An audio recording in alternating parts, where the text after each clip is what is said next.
এখন যদি কেউ এটাকে আবার নতুন করে এই করে ওই করে, তাহলে মৃতার বাবা মাকে, অভয়ার বাবা মাকে সামনে রেখে তাদের আবেগকে বিভ্রান্তিকর পথে চালিয়ে সঞ্জয় রায়কে বাঁচাবার খেলা চলছে। দাদা একটা জিনিস এই মুহূর্তে যে খবরটা পাওয়া যাচ্ছে, কৃষ্ণনগর সেক্টর 5 কিলোমিটার জায়গায় ঢুকে এসে বর্ডার গার্ড অফ বাংলাদেশের এক কমান্ডো দাবি করলেন ভারতের জায়গা দখল করে নিয়েছে বাংলাদেশ। দীর্ঘদিন ধরেই সেখানে নদী সীমান্ত।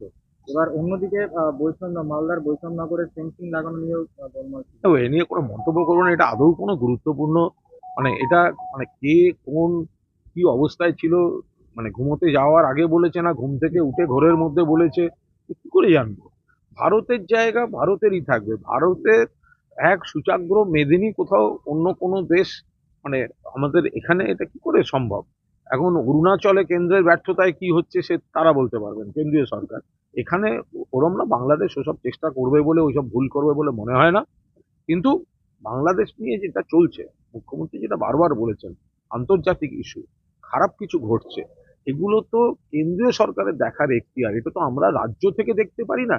তো কেন্দ্রীয় সরকার যদি ওখানে একের পর এক খারাপ ঘটনা, খারাপ সংলাপ, প্ররোচনামূলক সংলাপ, এই ধরনের আচার আচরণ চলতে থাকে, তারা যদি সীমান্তটা পাহারা দিতে ব্যর্থ হয় কেন্দ্রীয় সরকার, তারা তো আইন সংশোধন করে সীমান্ত থেকে 15 কিলোমিটারের বদলে 50 কিলোমিটার পর্যন্ত বিএসএফ এর দায়িত্বে নিয়ে নিয়েছে, তাহলে তারপরে এই ধরনের ঘটনা ঘটছে কেন? ওগুলো তো কেন্দ্রের দায়িত্ব।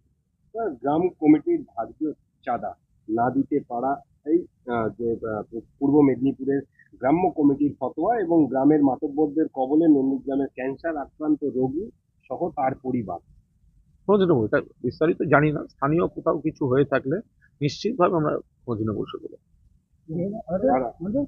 না, আরেকটা ব্যাপার, সেবাশ্রয়ের ফলে রায়মঙ্গলের স্থানীয় হাসপাতাল এবং ব্লক স্বাস্থ্যকেন্দ্রগুলিতে রোগীর সংখ্যা কমলো, মানে সরকারি হাসপাতালে লোক কমছে, অনীহা কি বাড়ছে, কিন্তু অভিষেকের সেবাশ্রয়ে ভরসা বেশি দেখা যাচ্ছে।